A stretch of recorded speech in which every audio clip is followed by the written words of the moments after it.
Hello, everyone. Today, I'll tell you the true story of the New Village movement that began in 1969 in Sindori, Cheongdo, Gyeongbuk. I'll share this miraculous tale of how a 2.5 kilometers narrow path called Rabbit Road was widened into a 4-meter agricultural road in just 40 days. As seen through the eyes of the villagers themselves. Scene 1. First record under the zelkova tree, in front of the village hall, under the shade of a large zelkova tree. Grandma Sunja spreads open an old notebook. It was the New Village Journal that began in 1969. Minyo, a young recorder, nods and writes in his reporter's notebook. The cover clearly displays the motto Diligence, self-help, cooperation. Minyo, can you see this notebook?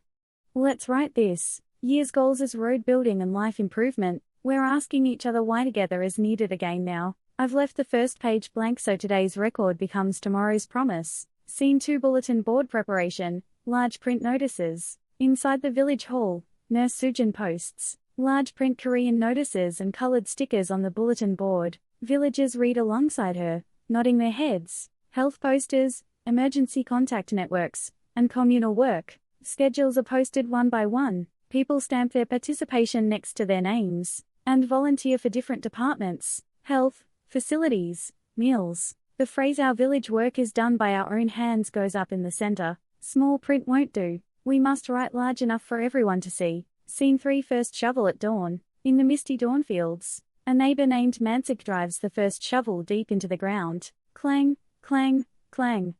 The sound of the shovel striking earth cuts through the morning air. Some carry stones, others carry soil bags, while stretching the direction line for the agricultural road taut. Quiet determination spreads along the field ridges. There were doubts like, can we really do all this? But everyone nods to Mansik's words: if we work together, there's nothing we can't do. Scene 4. Rainy season inspection, temporary stone bridge. In a small stream where light rain falls, Mansik tightens the rope knots again. A child named Yuna watches with bated breath, then says "I'll help" and hands over a sandbag. The words "communal facilities are everyone's responsibility" connect the two. The rain begins to fall harder, but they inspect safety with the mindset that, since we built this bridge, we must protect it. Scene 5. A cup of barley tea rest. In the zelkova tree's shade rest area, Grandma Sunja pours barley tea from a stainless steel pot into paper cups. Villagers sit on circular stone chairs, cooling their sweat for a moment, pointing to the motto "Cooperation divides strength." Sunja speaks. Stiff shoulders relax, and the next work route is organized short and clear. Rest becomes a promise to move again. Scene 6. Snack preparation. In the countryside kitchen yard, they wrap rice balls and kimchi through mutual aid, and check equipment in the communal warehouse.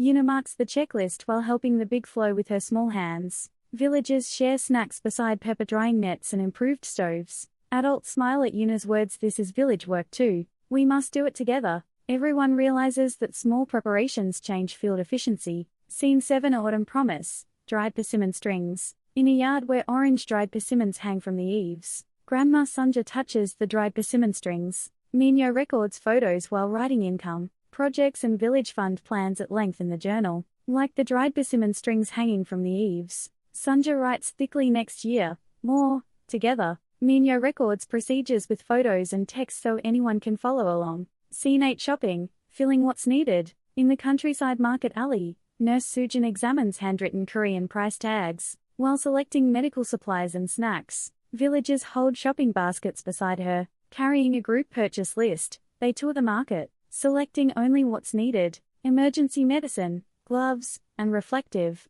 tape-like safety items are prioritized. They confirm to each other that saving isn't the purpose, but distribution for the next person. Scene 9. Bridge reinforcement meeting. At the construction site, Mansik points to a simple blueprint while explaining. Minyo films the site while creating our style manual. At the site, they spread blueprints and schedules, rearranging processes according to water level changes. Mansik divides roles while Minyo records the process in photos. Strategies to combat water flow and time to enemies become clear. Scene 10. Winter night watch. When a high fever report comes during the cold wave, the emergency contact network immediately rings. Beside blankets spread on ondel floors and portable heaters, Sujin determines the order of temperature, hydration, and ventilation. Neighbors circulate blankets and warm water. The fact that fear becomes lighter when shared is confirmed. A large print emergency contact whiteboard is posted in one corner of the room. Everyone, How did you like the story so far? If you enjoyed seeing the villagers overcome difficulties together, please subscribe and like.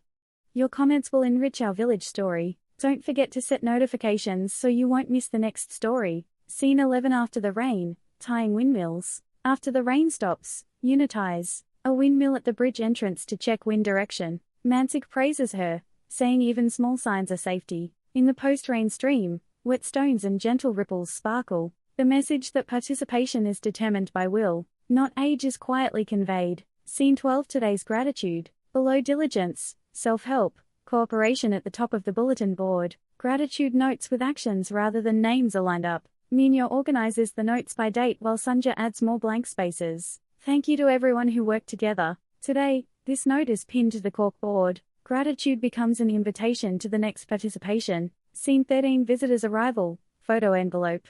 Under the zelkova tree, a strange old man holds out a paper bag, saying, "This road, we built it together in the past too." Minyo intuitively senses the moment when the motto in the photos overlaps with today's motto. A visitor who lived in this village in 1969 brought black and white photos. The moment when the warmth of the past enters the present. Scene 14. Sharing old photos. In the photos spread on the table, young Sunja and neighbors. There were no perfect heroes, but the fact that they were strong, because they were together, is revealed. People cry and laugh while accepting that we are their next generation. The first reversal becomes the community's pride. The motto in the black and white photos exactly matches today's motto. Scene 15. Health class, hand washing, and medicine time. Nurse Sujin distinguishes medicine times with colored stickers and guides. Hand washing in 6 steps with large print. Villagers try to follow along. Life improvement education becomes a safety net that arrives before illness. The promise continues. We decided to post what we learned on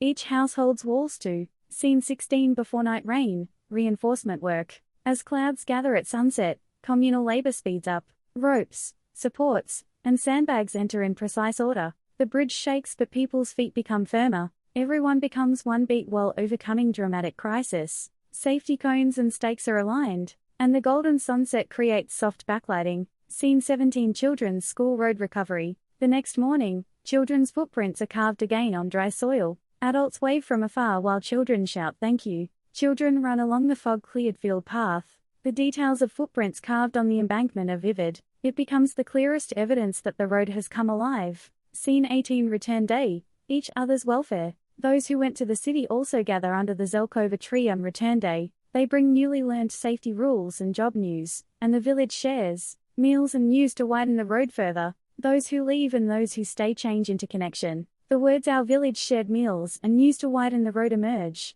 Scene 19. Small hands gratitude. Yuna says, "Today I'll post first," and fixes the gratitude note. When Sunja smiles and pats her shoulder, people realize that the notes so far weren't from one person's hand but everyone's hand. The details of carefully written gratitude notes with Korean handwriting are emphasized. The second reversal is quietly conveyed. Scene 20. Ending. Promise. Under the zelkova tree, everyone stands in a circle and overlaps their hands. Minyo reads, "The new village movement is not a name of the past, but today's method," and Sunja writes the first line of tomorrow's schedule. Under the wide zelkova tree shade, everyone stands in a circle overlapping each other's hands to share promises. The natural expressions of Korean faces. The details of the gravel floor's resulting circular bench are visible. The road is not built alone. Tomorrow we build together too. Everyone, what I told you today is the true story of the new village movement that began in Sindori in 1969. The miracle of changing Rabbit Road into an agricultural road in 40 days was absolutely impossible alone. It was thanks to the villagers, who worked together with the spirit of diligence, self-help, cooperation. Grandma Sunja, Uncle Mansik, Nurse Sujin, Recorder Minyo, and children like Yuna. It was a miracle created by everyone becoming one. If you liked this warm story of village community, please subscribe and like. Your precious comments will be the driving force for the next story. Don't forget to set notifications.